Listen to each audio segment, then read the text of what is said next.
Hey, what's the deal, YouTube? It's your girl, Miss Honey. Welcome back to the channel. Of course, not going to be able to do my regular intro because I've been under the weather and not feeling my best self. I now have my voice back, but so I'm going to try not to cough my way through this video, so I'm going to make it really quick, and I've got to stay right down under this bar. Welcome back to my channel, everyone. I tried to put like a little concealer on so I didn't look so completely like a raccoon about the eyes, but anyway, we're here to do Real Housewives of Atlanta, and of course tonight we also have the final part of the 3-part Married to Medicine review, but that will be in the next video. If you are new to my channel, I would love to have you as a tribe member. Go ahead and hit that subscription button as well as that notification bell, and don't forget to give me that thumbs up. It's like saying, hey, Miss Honey, as well as comment down below. Okay, so let's talk really quickly about the Real Housewives of Atlanta. It really wasn't a lot. I'm excited for the girls to go to Tokyo. The show kind of picked up where it left off, which was with Kandi and Porsha still going back and forth. Kandi threatening to leave. She ended up staying. Porsha was very clear about how she felt about the entire situation about being thrown out of the party. They both, I have to say, could have handled the situation better. I was proud of Porsha because Porsha is using her words. I saw a lot of reviews that were kind of treating it as if Porsha was, you know, giving more bark than bite, like Porsha should have had more humility. But I think that's how you end up letting people browbeat you. She apologized for what happened last year. Kandi supposedly moved on from it. This situation is completely separate. There's no reason she needs to kowtow or lay down and let anybody treat her like a welcome mat. You know, everybody else has the right to speak up. Porsha has the right to speak up too. She doesn't have the right to put her hands on anyone. But again, Porsha's bottom never left the seat. I think it's a doggone shame that they both own businesses, and especially Porsha. Porsha speaks on the radio, as well as she has a show that comes on that's a part of like TMZ or something, you know. Anyway, she does that. And Kandi, the same thing. She networks. She has a lot of friends. There's a lot of conversations that needed to be had. I know that the drama is for the show, but at the same time, the two of you guys couldn't say, hey, wait a minute. I know you may have been told that I did this, but that's not what happened. Same thing with Kandi. Hey, girl, tell me what happened. I felt like we was trying to make amends, and people are telling me this, that, and the third. Also, I think it's important that we understand that Porsha was going to have some residual trust issues, because Kandi all this season has been coming with negative things about Dennis, Porsha's fiance, now fiance. So it bothers me when people act like they missed the obvious. I don't, they both could have done better. I don't think Porsha was worse than Kandi, and Kandi was worse than Porsha. It was poor form for either of them to not be more reasonable in the conversation. It bugged me that each of them kept talking to other people about it, but yet wouldn't talk to each other about it. Porsha at the house talking to Marlo, and then Kandi later at dinner, at the meat wheel dinner, when she was rehashing it with Mama. See, the thing about Kandi is she like to be right. She have to be right. She wants you to say you was right, Kandi. But anyway, let's see what else. Obviously, I was very invested in the show. Then we went to the hibachi. That whole scene with Shamari eating that rice off the plate.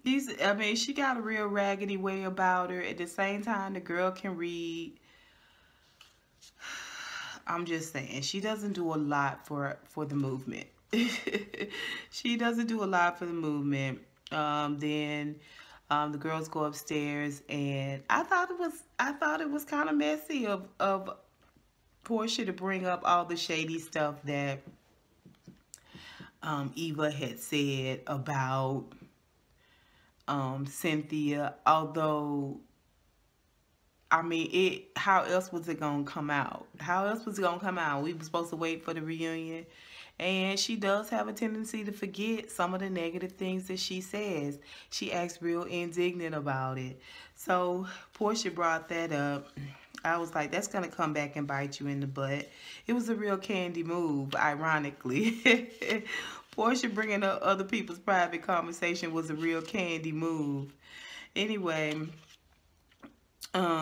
we see Porsha and Kandi both sulking about their argument in the conversation. The ladies learn that they're going to Tokyo.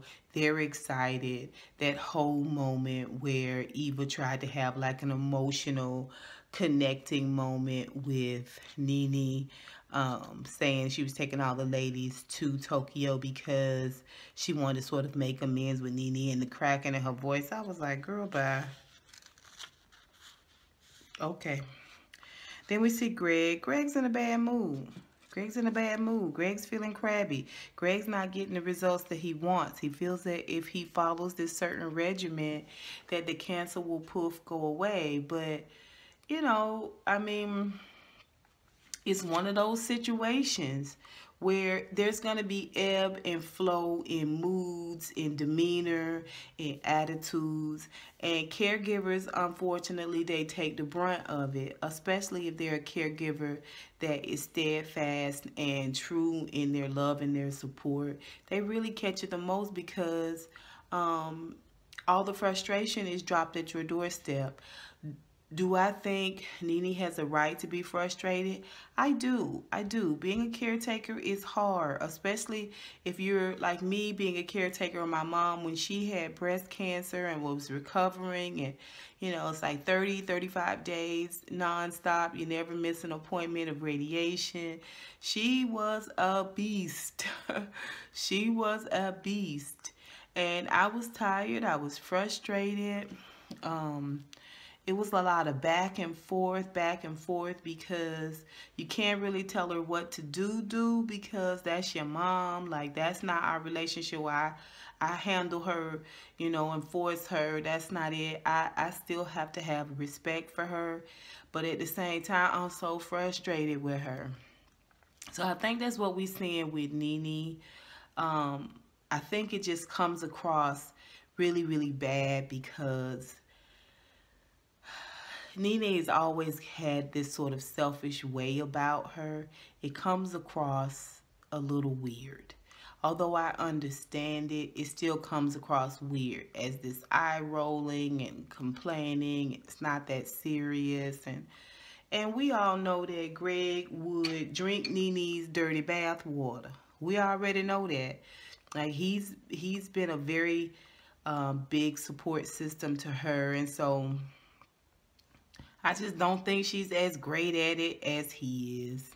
But they later on have a birthday party for Gregg that was just really close family and friend. Gregg's sister was there. NeNe got a chance to talk to his sister. That sunlight hitting NeNe in the face while she was talking to his sister was everything. That was such a beautiful, beautiful shot of her. It was very touching that his sister understood where she was coming from and thanked NeNe and encouraged her. His family seems to be coming alongside him. There seems to be peace and love and happiness amongst the leaks, and I'm happy about that, and I continue to wish Gregg and NeNe all the best. We got a chance after the whole hibachi thing. We got a chance to not only visit NeNe, but we got a chance to see Cynthia introduce some of the ladies to Mike Hill. To me, it was a weird cavalcade of girls. She had Eva, Marlo, and Kandi. It was so random. I was like, where's NeNe? You know what I'm saying? Where is Porsha?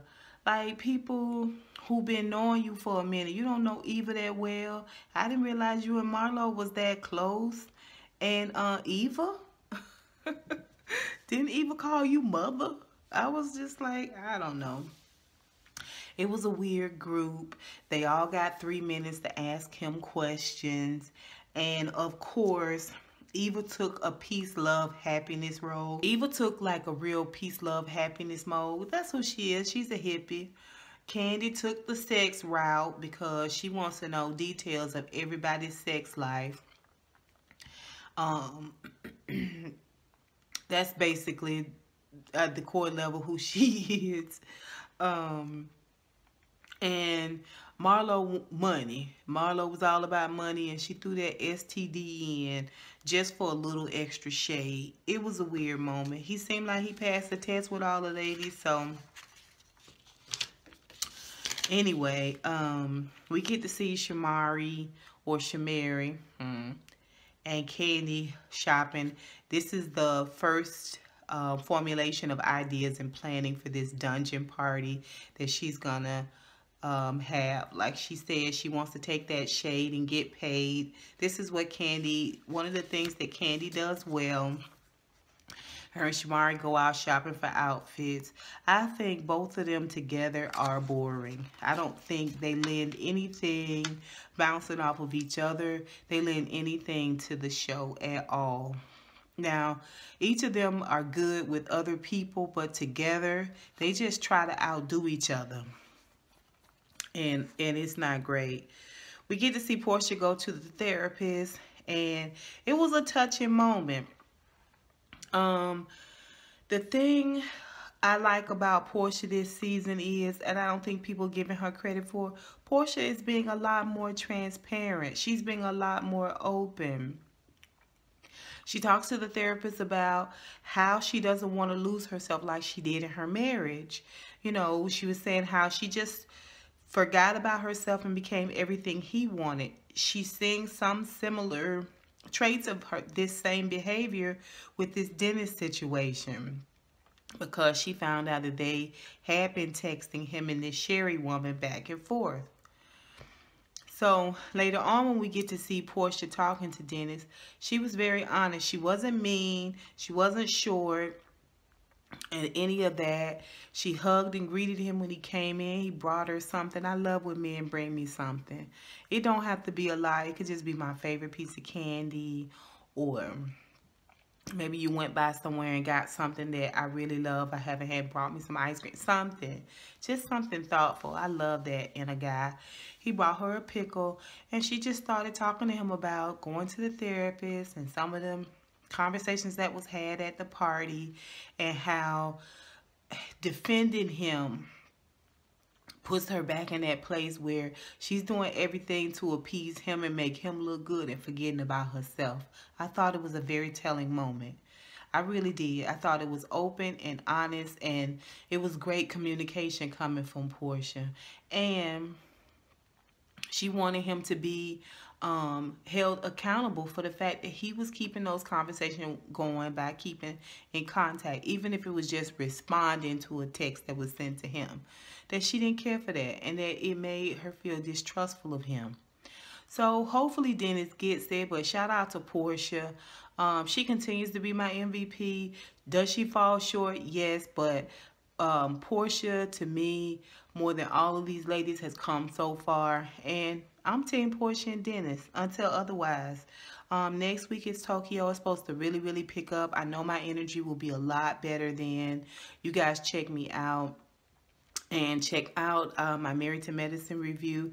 And hopefully, starting Monday, I'll be back into Jumpstart January. So you guys make sure you hit that notification bell. And I'll see you with the next video. Until next time, honeybees. Mwah, mwah, mwah. I'll holla.